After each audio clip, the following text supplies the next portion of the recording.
또 있습니다.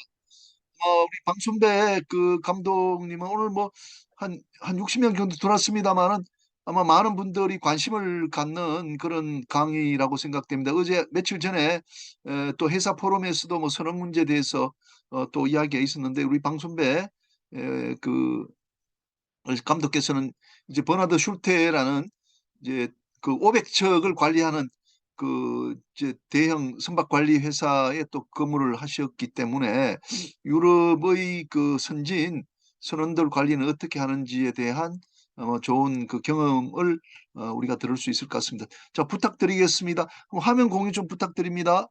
네.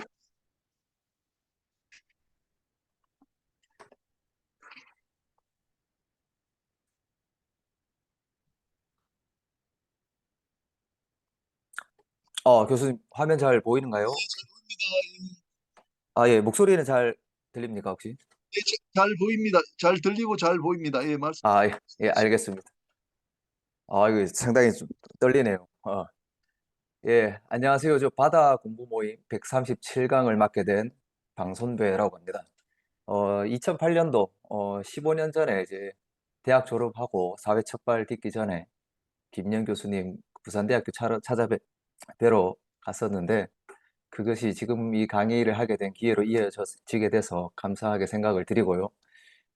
그리고 무엇보다 이제 바다라는 공통 부모 위에 다양한 산업군에서 활약하시는 여러 현장의 전문가 선배님들 대상으로 이렇게 제가 소중한 시간을 할애받을 수 있어서 영광스럽게 생각을 합니다. 오늘 주제가 사실 좀 다소 내용이 깊게 들어가면 너무 깊을 수도 있고요. 관련되신 분들에 따라서 이해의 폭도 다양하다고 생각을 합니다. 제가 오늘 다루는 내용은 뭐 전문적인 학술적 발표라기보다는 해상, 즉 선박에서 그리고 국내 우리나라 선박 관리에서 근무를 했던 제 15년간의 경험을 바탕으로 뭐 다소 유니크할 수도 있지만 그런 경험적 사실과 의견을 이제 여러분들 앞에 공유를 함으로써 이제 올해 좀 이슈가 되고 있는 해기사 부족, 즉 해상 근무 기피 현상을 해결한 데 있어서 조금이나마 도움이 되었으면 합니다. 예, 한번 프레젠테이션 한번 시작을 해보겠습니다. 일단 제목은 교수님께서 이렇게 좀 나름 이게 좀 중대하게 정해주셨는데 해외 선박 관리업의 현황과 선원직 매력화 방안입니다. 제가 준비한 인덱스는 일단 처음 제 소개를 일단 넣었고요. 어, 뭐 다음에 이제 BSM 제가 근무했던 독일의 버나드 슐테 회사의 지금 최근까지 현황을 한번 파악해 봤습니다. 어디까지 와 있나 두 번째로 다뤄볼 거고요. 다음 외국의 관리 회사가 운영하는 선박 관리의 육상의 형태, 그리고 이제 바다에서 선원의 관리는 어떻게 하는가, 그 무엇이 다른가, 여기에서는 이제 제가 실제적으로 육상에서 해상에서 경험한 내용을 바탕으로 한번 그 차이점에 대해서 한번 설명을 해 드리겠습니다. 마지막 부분은 이제 그 해상 근무라는 것이 이제 선원직이라는 것이 매력적이 되려면 어떤 부분을 어, 우리가 좀 개선을 해야 될까라는 부분에 대해서 제 소신껏 한번 해결책을 좀 넣어봤습니다. 어, 일단 제 먼저 소개를 일단 한번 작성해봤습니다. 이게 제가 전문적으로 뭐 강의를 전문적으로 하는 것도 아니고요. 이제 뭐 학자도 아니고 이렇다 보니까 좀 PPT가 좀 허술할 수 있습니다. 그래도 좀 잘 봐주시면 감사할 것 같고요. 특히 줌으로 하는 게 처음이다 보니까 상당히 이게 제가 잘 하고 있는 거에 맞는지 혹시나 뭐 중간에 이상하다 싶으면 뭐 좀 교수님께서 좀 봐주시면 감사하겠습니다. 어, 일단 2003년부터 이제 2008년까지 공부했습니다. 해양대학교 기관시스템공학부 공부하고 미국 킹스포인트 US 멀천 머린 아카데미에서 4학년 교환 학생을 마쳤습니다. 졸업 후에는 이제 페노션과 이제 노르웨이 호그 LNG사에서 이제 해상 근무를 약 4년간 근무를 했고요. 그다음 이제 육상으로 2012년도 내려와서 전 STX 마린 서비스입니다. 지금은 이제 포스 SM 페노션의 선박을 관리하는 그 포스 SM의 회사 기획팀에서 선박 관리 계약 그리고 오펙스 컨트롤이라고 하는 이 선비 비용을 컨트롤하는 업무를 담당을 했었습니다. 2015년도에는 이제 9월에 홍 버나드 슐테 십 매니지먼트, 독일에 본사를 두고 있는 회사이며 이제 전 세계 11개 지사를 두고 있습니다. 제가 근무했던 곳은 그 홍콩 지사였고요. 홍콩 지사에 제가 감독으로 근무를 하게 됩니다. 약 4년 1개월간 근무를 했습니다. 감독으로 근무를 하고 같은 회사인 버나드 슐테 UK 영국 소속의 이제 LNG 선박 인수 해상 근무를 하기 위해 바다로 다시 나갔습니다. 2019년 11월부터 나가서 약 2년간 근무를 하고 최근에는 다시 제 친정과도 같은 회사인데 페노션 LNG 신조선 인수 1등 기관사로 근무를 하고 지금 현재는 휴가를 받은 상태입니다. 일단 뭐 제 소개를 이렇게 드려야 이제 뭐 다양한 분들이 이제 저에 대해서 어느 정도 좀 판단이 될 것 같고 뭐 나중에 이제 제 경험을 바탕으로 한 질의나 응답이라든가 이런 내용을 좀 공유가 될 것 같아서 일단 제 소개를 넣어봤습니다.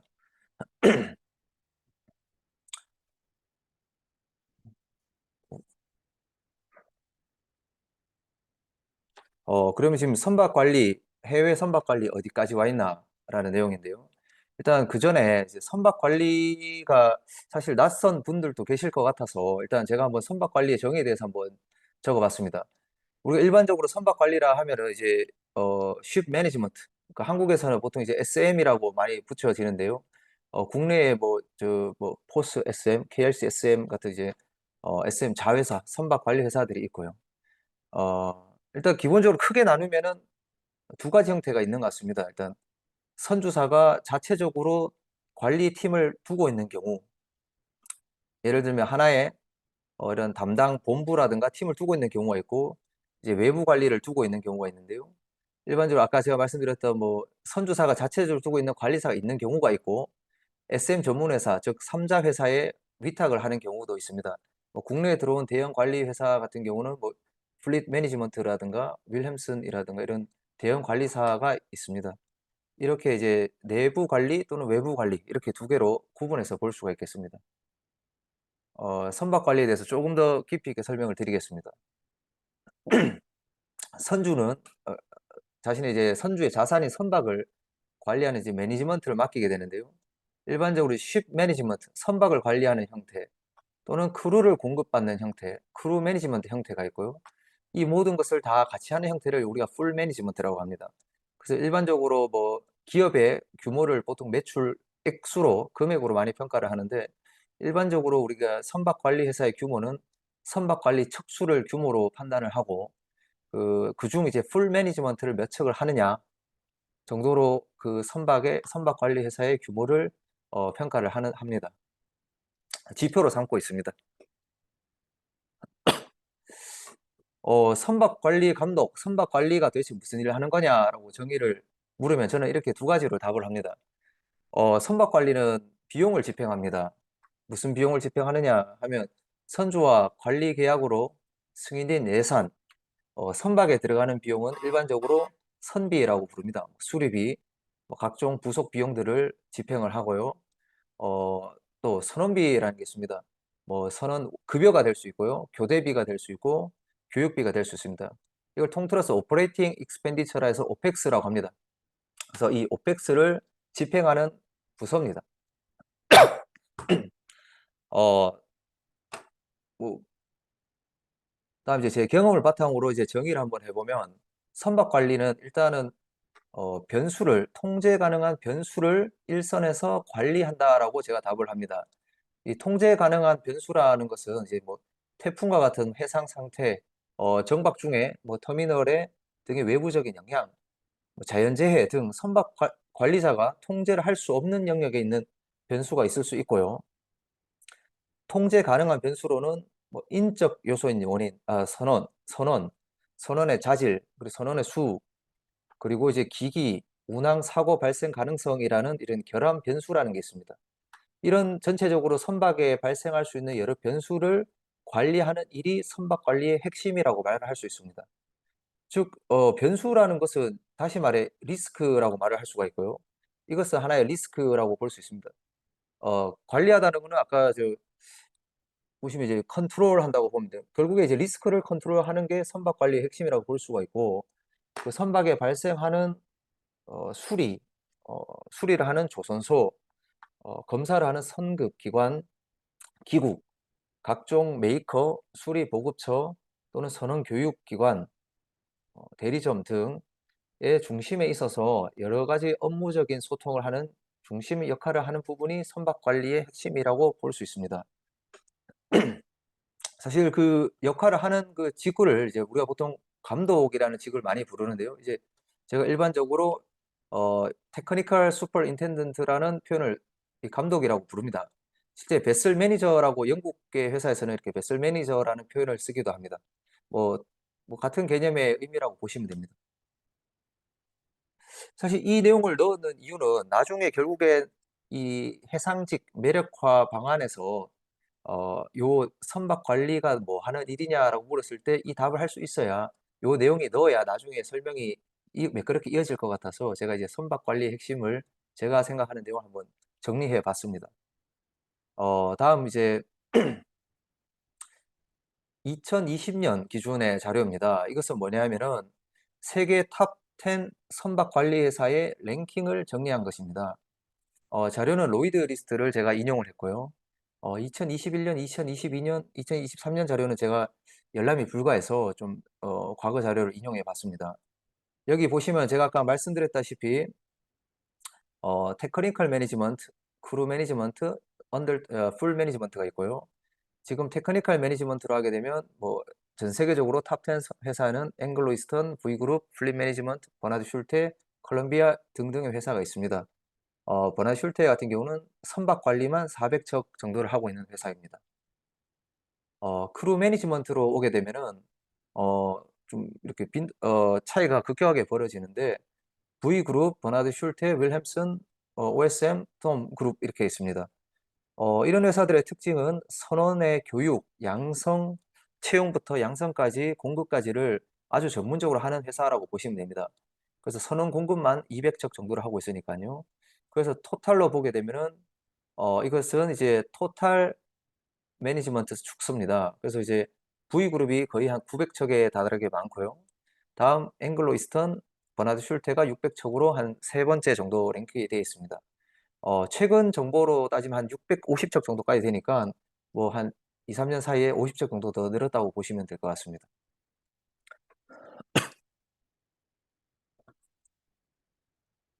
어, 다음 자료입니다. 이제 사실 8월 달에 홍콩에 휴가를 잠깐 갔다 왔었거든요. 이제 홍콩에 가서 저희가 9월 중순에 이제 바다 공부 모임이라는 이제 한국의 바다 전문가 분들을 모시고 저 BSM 버나드 슐트에 대해서 소개할 기회가 있을 것 같다라고 홍콩 BSM 사장님께 좀 부탁을 드렸더니 이제 2023년 버전의 회사 소개 자료를 제가 좀 전달받았습니다. 그 자료의 부분을 한번 인용해 봤습니다. 버나드 슐테 같은 경우는 이제 다른 관리사와는 좀 차이가 있습니다. 상당히 역사적으로 오래됐죠. 오래됐는데 이 슐테라는 이름을 달고 있는 선박이 있습니다. 즉 이 회사는 관리 회사이자 자체로 선박을 소유한 선조 회사이기도 합니다. 그래서 이 부분은 다른 이제 관리만 전문적으로 하는 SM 전문 회사와는 조금 차이가 있다라고 보시면 됩니다. 현재 수치인데요. 지금 아까 제가 말씀드렸다시피 이 버나드 슐테라는 회사는 슐테 그룹이라는 이 선주사가 90척 플러스 정도 소유를 하고 있습니다. 그리고 3자 관리로 위탁받아서 관리하는 선박까지 포함하게 되면 총 650척 플러스를 관리하고 있습니다. 선박 관리의 규모가 커지게 되면은 다양한 사업이 이루어지게 됩니다. 기술 지원 사업을 하게 되는 회사, 호텔 케이터링을 하는 회사, 대리점을 하는 회사, 전산 IT를 개발하는 회사, 차터링을 하는 회사 등등해서 15개의 자회사, 특별한 이제 선박 관련된 회사를 운영을 하고 있습니다. 즉 규모의 경제가 커지다 보니까 이 관련돼서 따라오는 사업이 상당히 많이 따라오게 됩니다. 버나드 슐테가 관리하는 선박의 선종별로 구분한 자료인데요. 이 자료를 보시게 되면 이제 탱커선 165척, 뭐 가스 선박, LNG, LPG를 포함한 선박이 120척, 벌크 캐리어 170척, 컨테이너 130척, 오프쇼어 선박, 크루즈 선박, 아들 해서 다양한 선종으로 이루어져 있다고 보시면 됩니다. 이 모든 선박을 한 사무실에서 관리를 하느냐? 그것은 또 아닙니다. 다음 슬라이드 보시다시피 총 430척의 풀 매니지먼트 선박이 있고 220척의 크루 매니지먼트 선박이 있습니다. 전 세계 30개 지사가 있고요. 이 내용을 보시게 되면 아래 SMC라고 하는 Ship Management Center가 있습니다. 이것이 제가 말씀드린 선박 관리를 하는 지사가 있는 곳이고요. 11개 국가에 흩어져 있습니다. 즉 650척의 선박이 약 11개의 지사에 나눠져 있다고 보시면 됩니다. 그리고 26개의 크루 서비스 센터가 있습니다. 선원을 공급하는 지사죠. 당연히 이 지사들이 위치한 나라는 선원이 트레이닝 되는 국가, 뭐 중국, 인도, 어, 필리핀 등의 국가에 있습니다. BSM 버나드 슐테가 의 가장 강점 중에 하나가 이 마린 트레이닝 센터, 한국에 있는 연수원 같은 개념인데요. 이 트레이닝 센터를 4개 국가에 보유를 하고 있습니다. 상당히 많은 수의 선원을 직접적으로 양성을 하고 있습니다. 요 내용을 제가 표로 한번 정리를 해봤는데요. 이 그림과 같이 볼 수 있습니다. 본사는 독일에 있습니다. 독일에 있고 각 SMC, 제가 말씀드린 Ship Management Center는 11개 국가에 흩어져 있습니다. 선주사가 선호하는 국적의 선언에 따라서 SMC는 각 나라의 CSC에 컨택을 하게 됩니다. 인도, 중국, 필리핀 등 나라에 연락을 해서 선주가 원하는 그 선원의 인적 구성을 맞추게 됩니다. 그래서 선원 공급처와 선박 관리는 전적으로 분리되어 있습니다.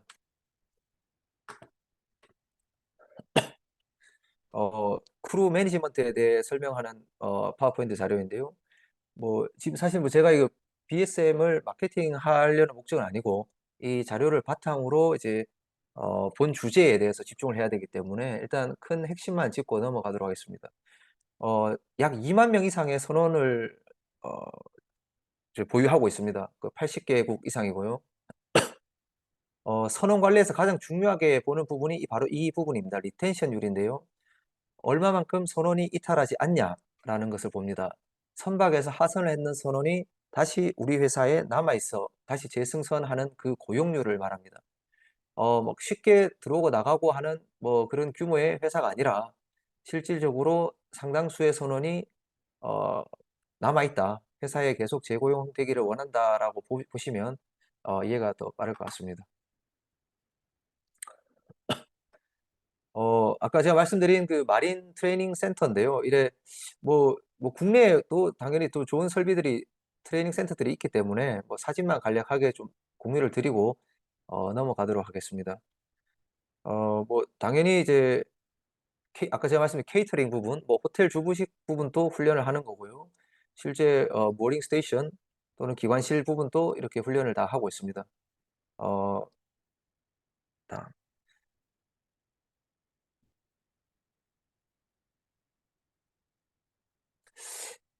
사실 여기부터 조금 중요한 포인트인 것 같습니다. 버나슐테 같은 경우는 지금 IT가 상당히 좀 많이 앞서 있습니다. 특히 다른 선박 관리 회사보다도 더 앞서 있다라고 제가 판단을 하고 있는데, 기본적으로 이제 통신 설비가 선박에 하드웨어적으로 다 깔려 있다 보니 소프트웨어가 상당히 앞서가고 있는데요.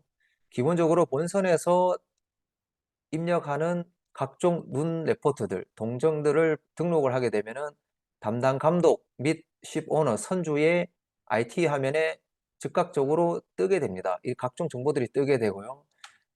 모든 내용들이 전산화가 되어 있으니까 최근에 발효되는 각종 리포팅류, 메인테넌스, 인바이러먼트 관련된 새로 발효되는 규정 때문에 선박의 업무가 상당히 늘어나고 있는데 IT화가 되어 있고 실제적으로 페이퍼리스, 종이를 사용하지 않는 업무를 하다 보니 실제적으로 선원의 업무를 감소시키는 데 상당히 도움이 되고 있습니다. 최근 제가 이제 국내 회사에서 승선을 했기 때문에 비교를 해보면 국내 회사 같은 경우는 아직 심프라든가 환경 관련된 서류들을 아직 종이로 프린트를 하고 관리를 하고 있고 육상에서도 그거를 모니터링하는 직원이 별도로 붙어야 됩니다. 하지만 이 버나드 슐테 같은 경우는 IT로 자동적으로 전산으로 데이터베이스에 구축이 되고 있는 형태입니다. 매니지먼트 이 사업을 계속 하다 보면은 선대의 규모가 커지다 보면은 자연스럽게 구매, 이 조달의 규모도 커지게 되는데요. 이 뭐 쉽게 말해 우리 온라인 스토어라고 보시면 됩니다. 이 버나드 슐테가 가지고 있는 이 밴드 목록에 들어오기 위한 각종 판매처들이 입점해 있습니다.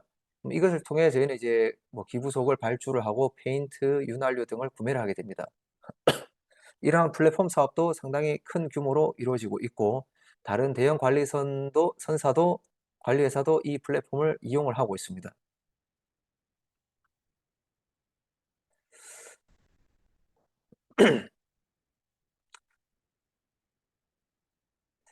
좀 글씨가 작아서 잘 안 보일 수 있는 부분인데 이게 좀 중요한 타임라인인 것 같아서 일단 넣어봤습니다. 제가 잠시만요. 뭐 크게 뭐 자세하게 보실 것까지 아닌 것 같고 제가 설명을 해드리면 요 시작은 2014년도였습니다. 이 IT의 시작이 2014년도였는데 제가 버나드 슐테 함께 이제 조인을 한 지가 15년도였거든요. 그러면 상당히 이 초기 단계에 제가 이 진입을 했다고 볼 수 있습니다. 이 초기 단계 2015년부터 2019년까지 육상 근무를 했었거든요. 어, 그 환경 관련된 규제가 이제 발효된 시점 2020년부터가 이때가 되는 거고요.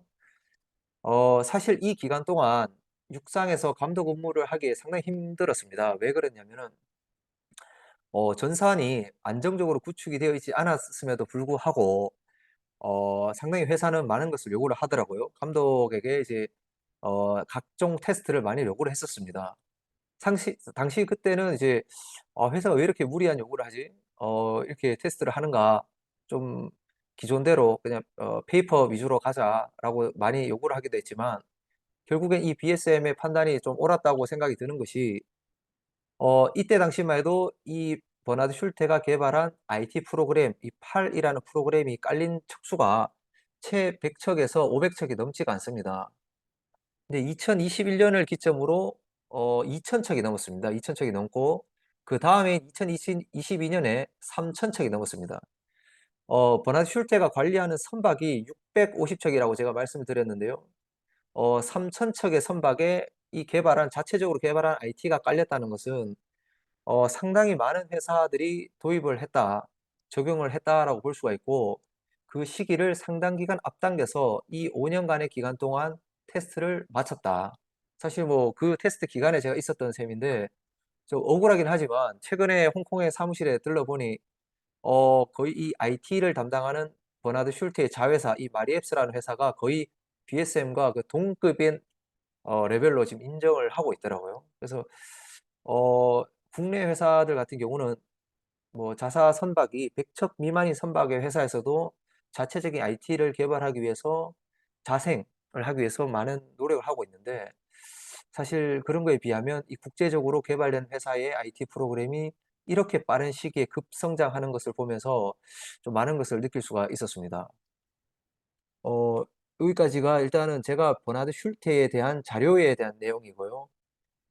그 다음부터 이제는 제가 해외 관리사에서 근무를 하면서 그리고 해상에서 근무를 하면서 느꼈던 무엇이 다른가의 부분에 대해서 한번 말씀드려 보겠습니다.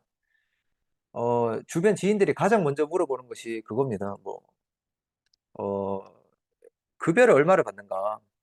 해외에서 감독을 하면 급여를 얼마를 받는가라고 물어봅니다. 최근에 한 특강을 한 적이 후배 회계사들을 상대로 특강을 한 적이 있었는데 이렇게 질문을 하더라고요. 부산에서 감독을 하다가 홍콩에 가니 연봉이 몇 프로 올랐습니까? 라고 물어보길래 제가 이렇게 답을 했습니다. 4배가 올랐으면 400% 정도 인상이 되었는 게 맞는가요? 라고 답을 했었거든요. 그 자료를 한번 이렇게 만들어 봤습니다. 선박관리 감독의 국내에서 근무를 했을 때 제가 이제 받았던 그 연봉의 숫자 대비해서 해외 감독의 연봉의 수준을 퍼센트로 한번 적어봤습니다. 약 한 400% 정도, 그러니까 즉 한 4배 정도 규모가 차이가 나더라고요. 여기서 한 가지 주의 깊게 봐야 될 부분은 이건 것 같습니다.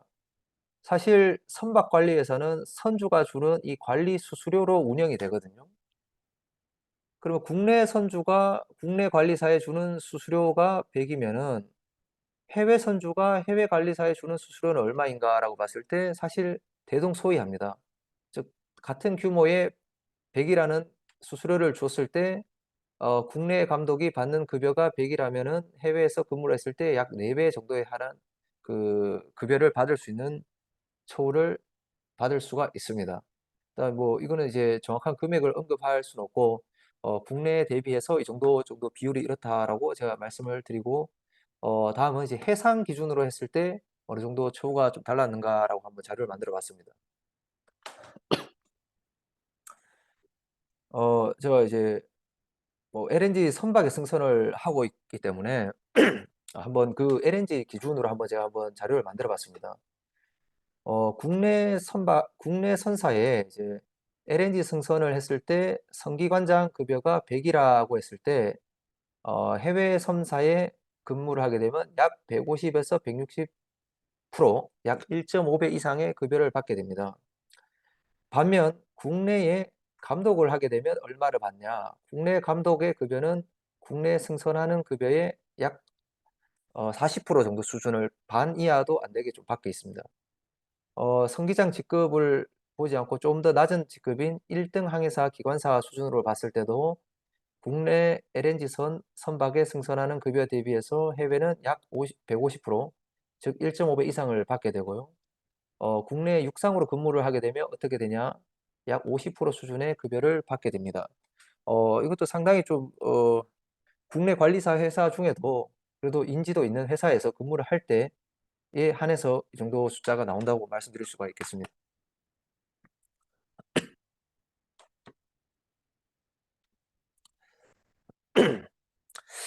그다음 이제 처우를 떠나서 이제 그다음 제가 해외 근무를 하면서 특히 이제 육상 근무를 하면서 느꼈던 가장 큰 차이점은 이거였습니다. 사실 뭐 좀 민감한 내용일 수는 있는데 이 해운 업계에 대해서 좀 이런 출신이나 이제 기수가 상당히 좀 중요한 역할을 하고 있어요, 한국에서. 외국 근무를 할 때 이 부분은 전혀 고려가 안 되더라고요.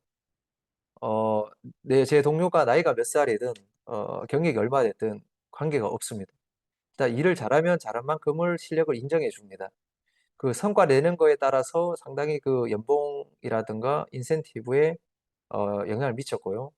반대로 그 실력이 문제가 있었을 경우 당연히 그 채용에 또 해고랑 이어지는 경우도 있었습니다.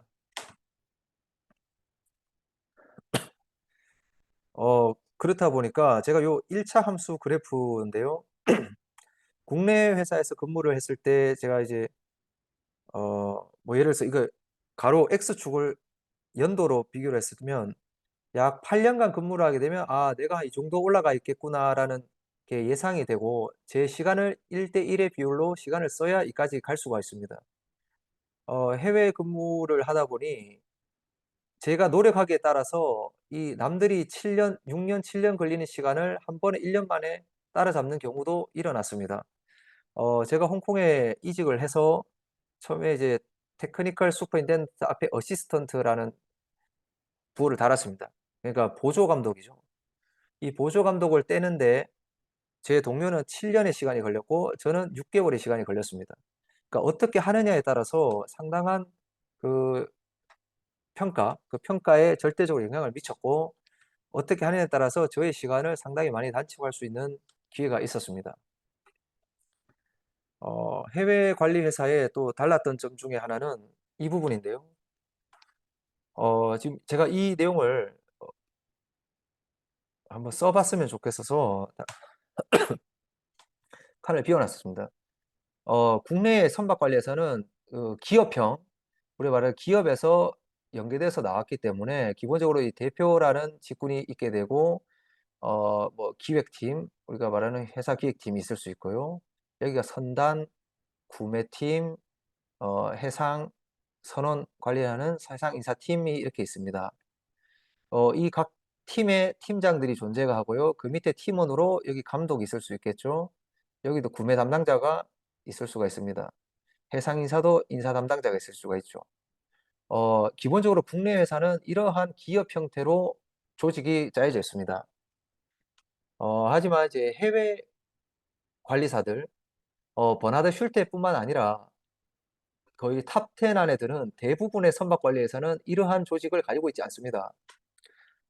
감독이 중심이 되어서 감독이 이 구매 담당과 인사 담당을 데리고 하나의 유닛으로 일을 합니다. 그래서 이 감독이 모든 결재권을 가지고 있습니다. 그렇다 보니 이 선단, 팀장, 대표 이어지는 이 결제 라인이 상당히 없어서 짧고 상당히 신속하게 결정할 수 있고 일을 할 수 있습니다. 즉, 감독이 리드하는 유닛 조직이라고 말씀드릴 수 있습니다. 8월 달에 홍콩에 가서 약 3개의 관리 회사를 더 만났습니다. 더 만나서 다른 회사들도 조직이 이런가라고 물어봤더니 제가 아까 보여드린 세계 탑 10에 드는 회사는 다 이렇다라고 했습니다. 그러니 뭐 제가 일단 말씀드린 내용은 상당히 좀 신뢰를 하시면 될 것 같고요. 어, 이렇게 조직이 구조가 되어 있다 보니까 감독의 결재 권한도 상당히 차이가 있습니다. 국내에서 감독 근무를 하게 됐을 때는 상당히 그 결재할 수 있는 정결 권한이 없습니다. 사실은 그 모든 정결 권한이 위에 팀장에게 보고를 하게 돼 있고요. 해외에서는 제가 감독으로서 결제할 수 있는 권한이 최소 1만 불에서 5만 불까지는 결제를 할 수가 있습니다. 즉, 그러니 대부분의 선박 관리에 이루어지는 행위, 수리, 보급, 선원 관련된 이슈 사항들을 제 선에서 대부분 처리를 할 수 있었고, 필요한 이슈 사항들만 상급자와 협의를 통해서 다 진행을 하면 되는 상황이었습니다. 즉, 그만큼 권한과 책임이 많이 주어진 그 조직의 형태였다고 말씀을 드릴 수가 있을 것 같습니다. 몇 장의 사진을 좀 제가 보여드리려고 합니다. 2018년도 사진인데요. 여기 하이포라는 프로그램이 있습니다. 버나드 슐테 갖고 있는 프로그램인데, 어, 이 뜻은 하이 포텐셜입니다. 하이 포텐셜이라는 말이고, 하이 포텐셜입니다. 즉, 높은 잠재력을 갖고 있는 직원을 선발을 해서 각 지사별로 최소 10명씩 선발을 해서 전체적으로 평가를 합니다. 약 100여 명 중에서 50%씩, 20%씩 계속 발란해서 평가를 합니다. 제가 이제 최종 탑 10 안에 들었는 경우인데요. 그 홍콩 지사에서는 제가 이제 하이포를 수여를 하게 됐습니다. 계속 이러한 직원을 선발을 하고 상당히 리더로 키우는 육상 조직이 되어 있습니다. 그래서 앞에서 끌어주는 리더를 선발하는 형태로 육상을 이끌어가고 있습니다.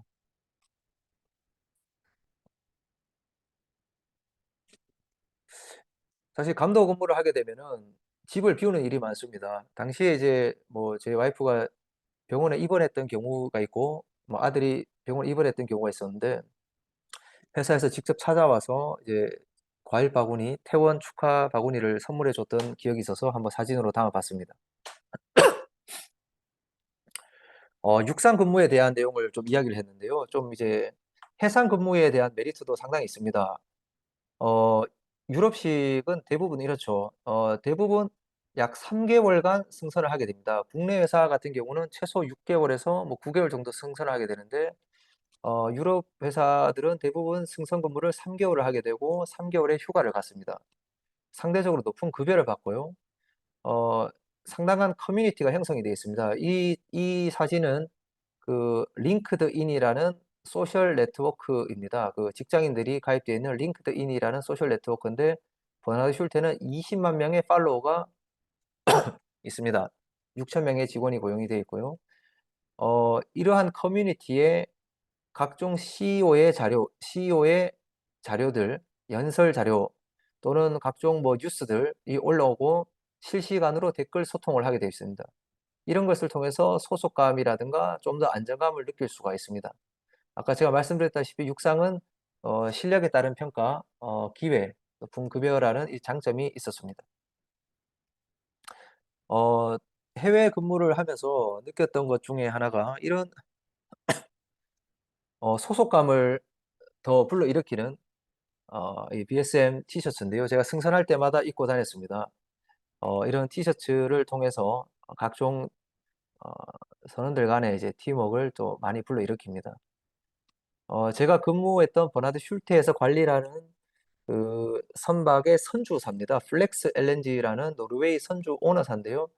오너사도 마찬가지로 이렇게 온라인 커뮤니티로 소통을 하고 있고, 보시다시피 각종 굿즈들을 선박에 제공을 합니다. 모자, 수건, 티셔츠, 뭐 유니폼 등을 제작을 해서 선원들과 나누고 있습니다. 각종 육상 행사 때, 육해상 행사 때 유니폼들을 입고 이벤트에 참석을 하게 되는데 상당한 이 유대감을 이끌어내는 뭐 요소가 될 수 있습니다. 이 사진은 제가 찍은 사진은 아니고요.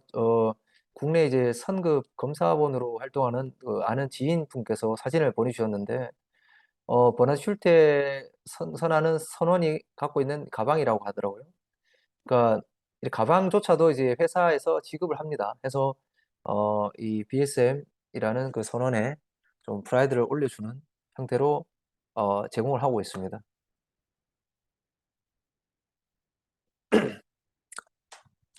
이것은 육상 근무할 때 제 모니터 사진을 찍은 건데요.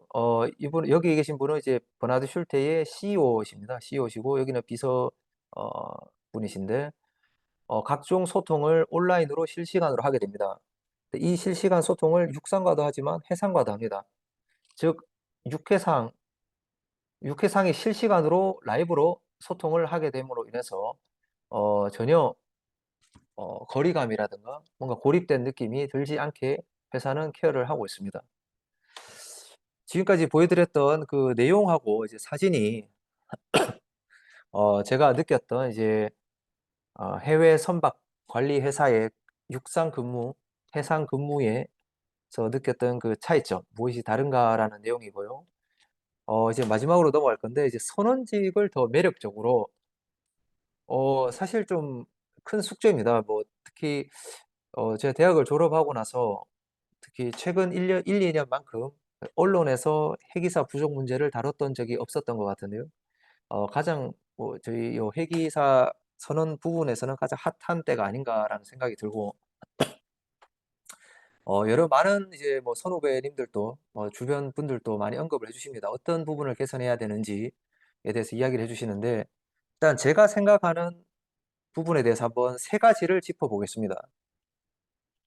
이제 마지막 챕터가 되는데요. 세 가지만 더 말씀을 드리도록 하겠습니다.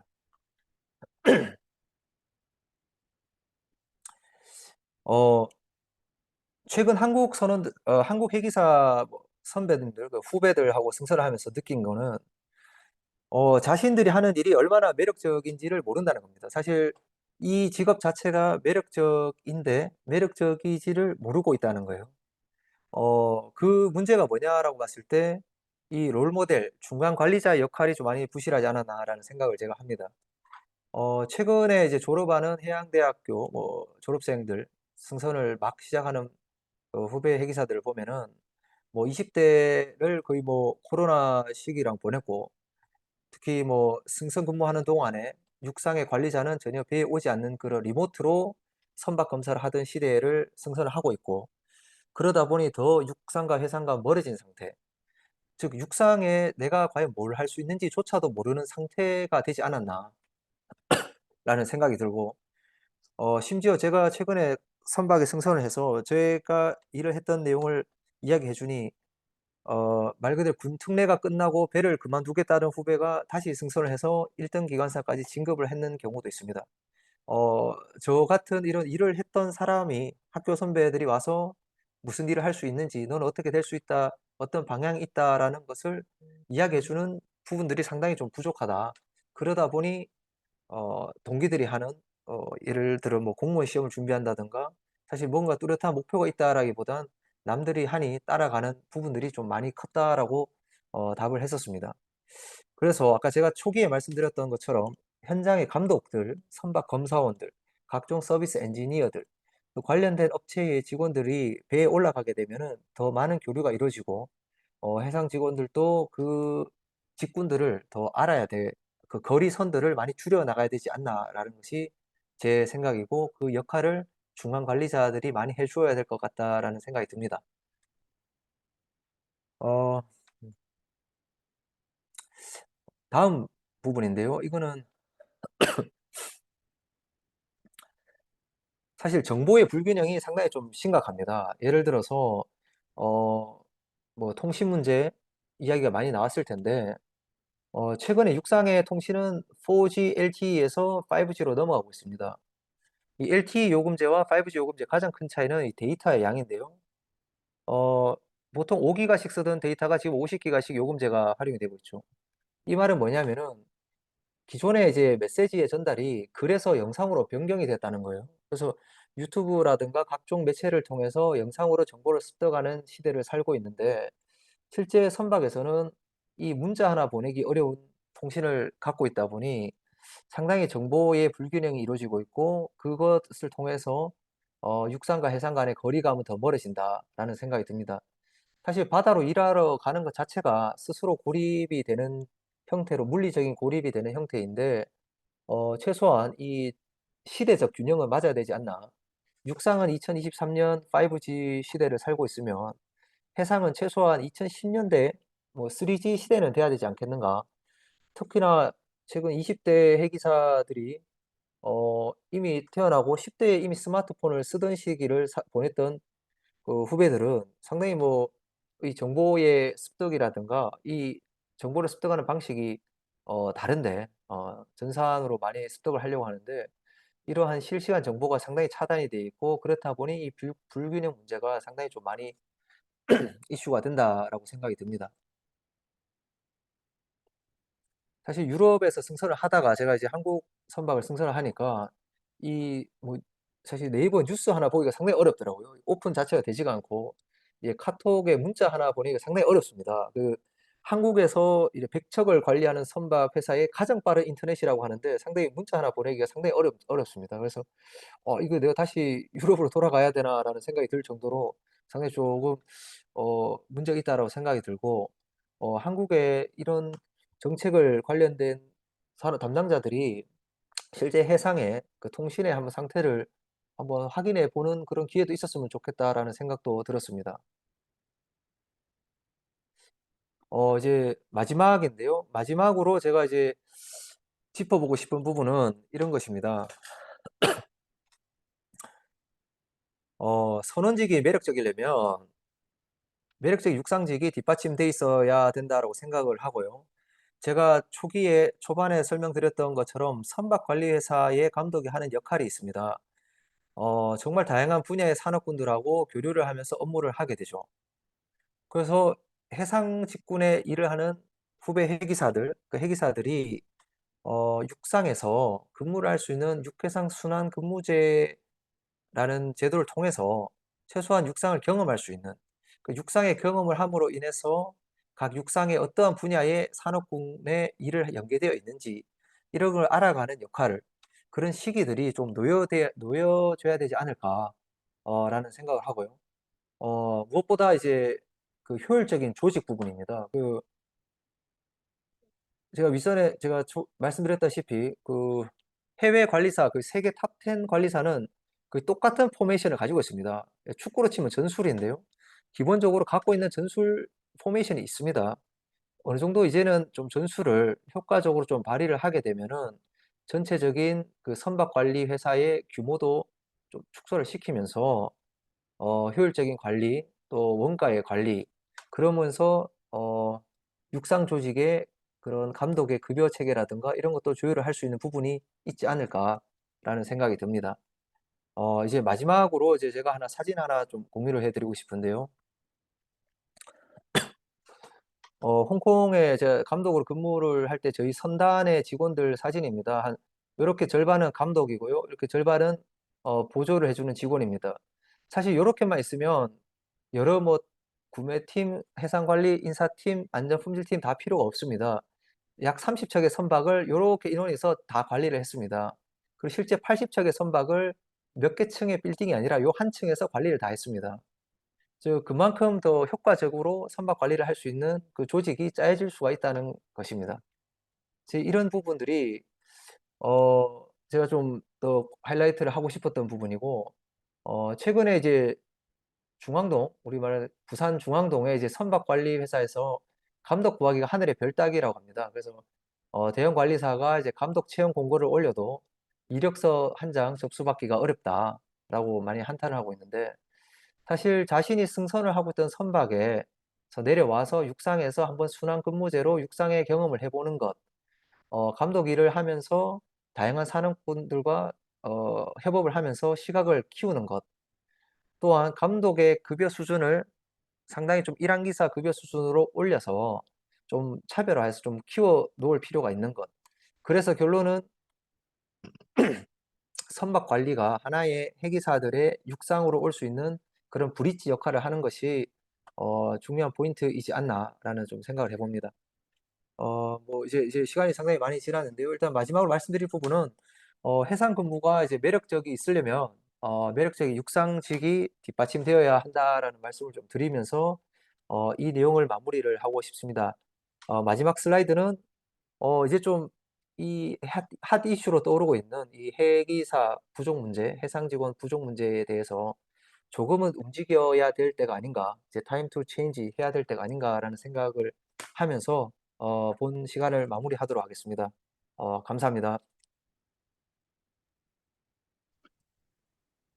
예, 우리 방순배 감독님 정말 참 좋은 그 강의입니다. 이거 좀 그 내려주실래요? 예, 예. 화면 내려주시고요.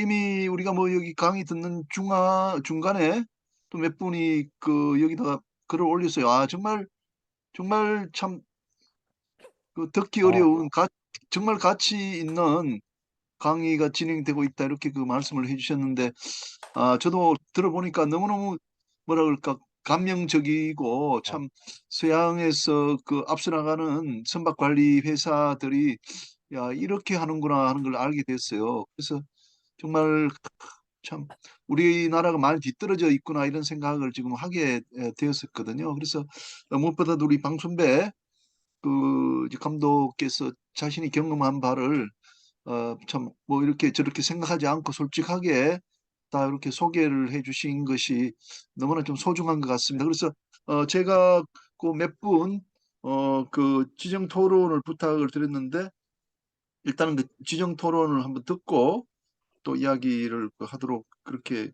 그 하겠습니다. 그 지금 제가 잊어버렸는데, 지정 토론 그 보니까 황진애 그 님도 와 계신데, 잠깐만요. 제가 잊어버린 그 지금 우리 그 정혜경 학부모님, 또 김종태 우리 한국회계사협회 또 회장님, 황진애 연구위원, 이렇게 세 분에게 그 제가 저 지정 토론 부탁드렸는데, 우리 정혜경 그 학부모님, 정혜경 선생님 계시죠? 아, 예, 네. 예, 예, 예. 오늘 이런 자리 주셔서 너무너무 감사합니다. 그리고 감독님, 강의 정말 인상 깊었습니다. 근데 제가, 계급장이 원래 없잖아요. 여기서 학부모님.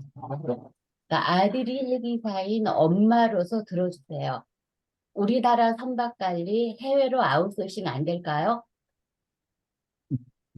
아, 예, 그렇게 해주세요. 그 할 수 있을 것 같아요. 사실 저도 상당히 공감하는 부분입니다. 아웃소싱을 해야 될 필요도 있다고 보고, 특히나 LNG 선박들, 내년부터 도입되는 선박들이 상당히 많기 때문에 네, 이 부분이 과연 한국의 선박 관리 회사 규모에서 감당을 할 수 있을까라는 것에 네, 저는 의문을 많이 갖고 있고요. 네, 실질적으로 제가 근무하는 회사에 제의를 했는 상태입니다. 네, 제가 프레젠테이션 내용에서 제외를 했던 부분이긴 한데, 실제 몇몇 해외에 그 LNG 소유를 하고 있는 오너사들은 네. 실제 위탁을 많이 하고 있고, 한국도 그런 흐름에 좀 가야 되지 않나라는 좀 생각을 하게 되고, 그런 부분에 있어서 좀 먼저 선점을 해야 대형 관리사랑 손을 잡을 수 있지 않을까라는 생각도 하게 됩니다. 예, 그리고 두 번째, 예, 여기에 있는 모든 분들, 이거 모르고 있는 분 아무도 없습니다. 김인현 교수님이 위원장으로 계시고, 차관님도 오셨고, 우리 모임에서 장관님도 나오셨어요. 네, 밑에서부터 위로 올라가기 너무 어렵습니다. 시간이 없어요. 시간이 부족하거든요.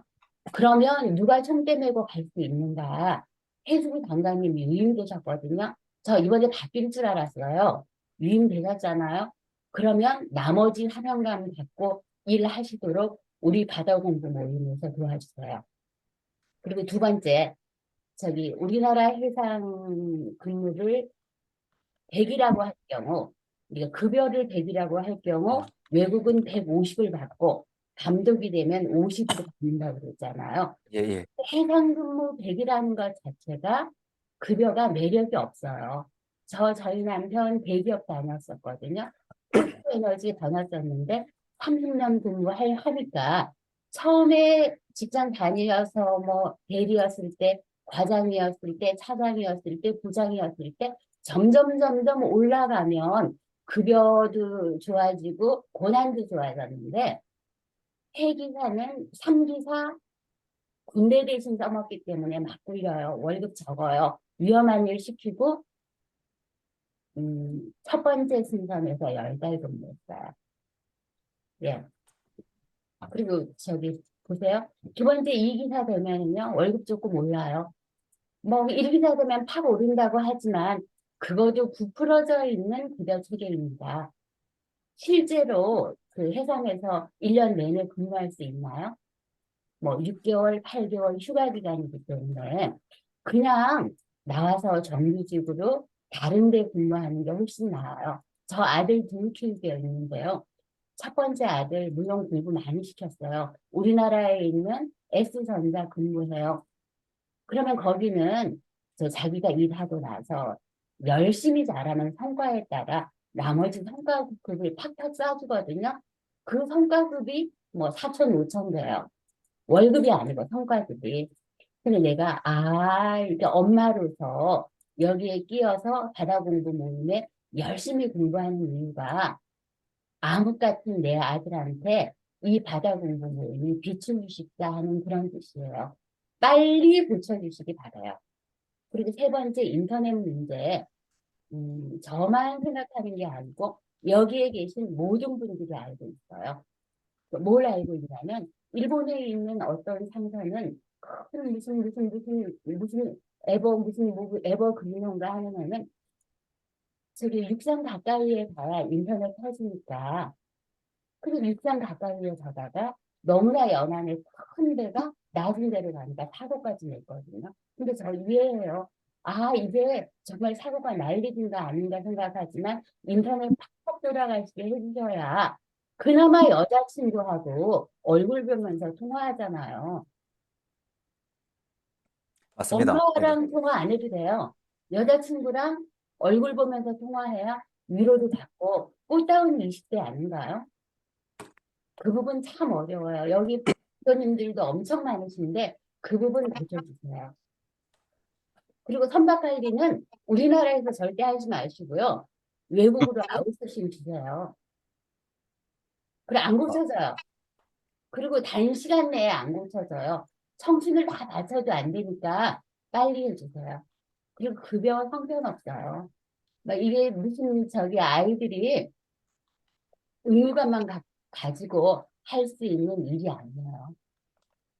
뭐 개인의 역량 그거 아니라고 생각해요. 이런 부분이 해결돼야 우리나라의 회계사 남을 수 있고요. 우리나라의 수출 짊어질 수 있어요. 더 원이 왜 이겼는지 이 방위통에서 들었잖아요. 일본에서 멀리 떨어져 갔고요. 젊은 사람들한테 본안 줬어요. 그거 하자고요. 여기 860명, 870명 회원들 해양 분야의 전문가 아닌가요? 저한테 엄마로서 얘기 드리려면 그런 얘기 드리려고 하는 거 아닌가요? 도와주세요. 그리고 저 해기사 엄마로서 긍지 느낄 수 있게 그 부분도 도와주세요. 뭐 해기사로서의 사명감, 선언, 그거는 아이들한테 하는 바램이고요. 제복 입고 공부했기 때문에 그 교복 입으려고 빳빳하게 다려입고요. 아침부터 일어나서 국어 뛰고 열심히 하고요. 세상에 무슨 학교가 수업 있는 시간부터 일찍 수업 9시 수업 있으면 일찍 가서 밥 먹어야 되는 학교가요. 4학년, 2학년, 1학년 순서대로 그것도 계급별로 밥 먹어요. 밥도 그렇게 먹은 아이들이 이게 바뀌겠냐고요. 일찍 수업이 있으면 일찍 먹고요. 늦게 수업이 있으면 천천히 내려와야 되는데 아침밥 굶고 학교 가는 저기 공부하러 가는 학교더라고요. 한국해양대학교가 그래요.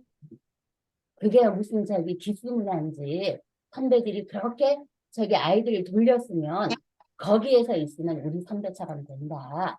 저 방송대 감독님 엄청 만나고 싶었어요. 저 킹스포르트 가신 분이라는 거 여러 가지 인터넷 검색 통해서 배웠거든요. 여기서 만나게 돼서 너무너무 감사해요. 누가 답변 주실 분, 제가 한 이야기에 대해서 답변 주실 분이 아마 이 모임에 있을 거예요. 혼자는 아니지만 도와서 여러분이 손 잡아서 진짜 선언 문화 바꾸고요. 아이들한테, 회기사들한테 긍지를 가지고 공부할 수 있는 여건을 만들어주세요. 감사합니다. 네네. 우리 정혜경 학부모님 정말 좋은 그 지적 그렇게 해주셨습니다. 답변은 세 분 이야기 좀 다 듣고 이렇게 해주시면 될 것 그렇게 같습니다. 예, 그렇게 하죠. 그러면 김종태, 예, 김종태 회장님, 예, 좀 부탁드리겠습니다.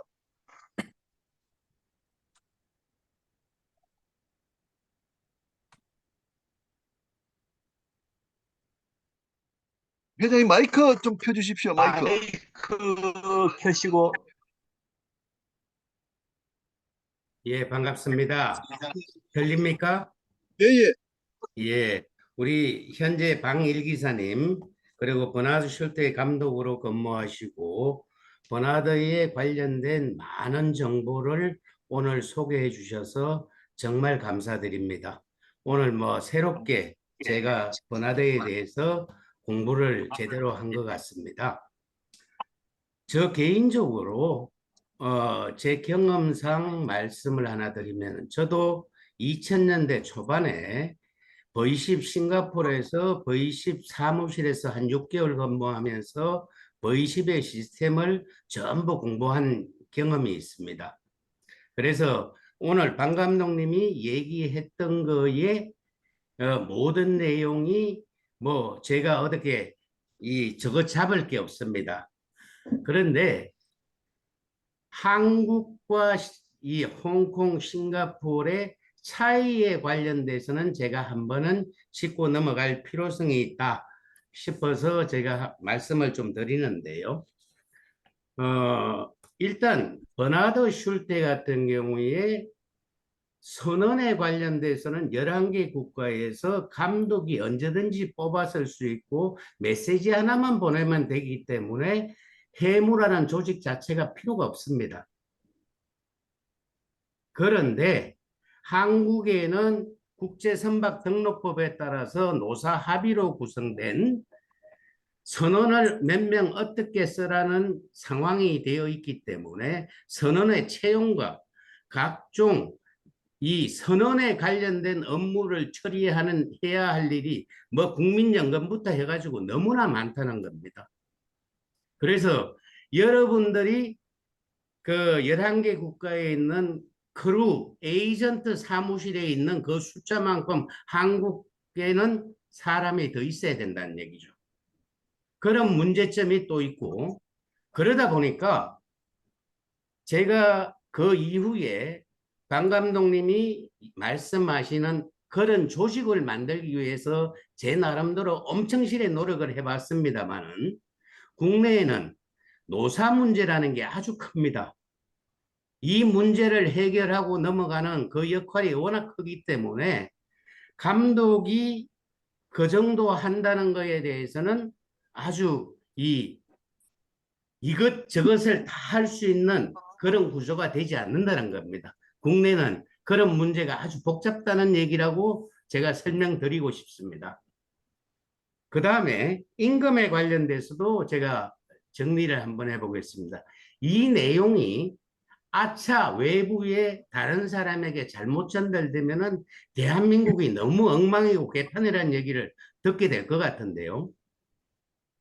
이제 예를 들어서 아까 방 감독님 같은 경우 한 10명이서 30척을 관리했단 말이죠. 그런데 우리나라에는 지금 선박관리회사들 관리 척수 척당 관리인은 1.5명, 언더 되는 회사 드물걸요? 그렇다 그러면 30척을 한다 그러면은 얼마 있어야 됩니까? 20명? 그러면은 거기서 감독이 현재 그 싱가포르의 감독이 차지하는 역할은 현재 우리나라의 팀장의 역할입니다. 우리나라의 팀장의 역할이고 우리나라의 감독은 이 어쩌면 보조 감독의 역할이에요. 그래서 임금 비교의 그 자체는 내가 봐서는 잘못됐다. 그렇게 단순하게 비교할 건수는 아니라고 본다는 겁니다. 그 다음에 해상 임금에 대해서도 다시 정리를 해봐야 되는데, 저는 해기사협회 회장이기 때문에 해기사들을 위해서 얘기를, 선주를 대상으로 할 때는 많이 얘기를 합니다. 그러나 우리가 여기 앉아 있는 사람들은 선주도 있지만은 현실을 정확하게 알아야 되는 사람이 있기 때문에 제가 명확하게 그런 문제를 한번 설명을 드릴 필요가 있을 것 같은데요. 방 감독님으로 계실 때 감독님의 목표는 선주가 원하는 선원비를 구성해 주시는 거였을 겁니다. 그러면은 지금 우리나라의 거기 포스 LNG는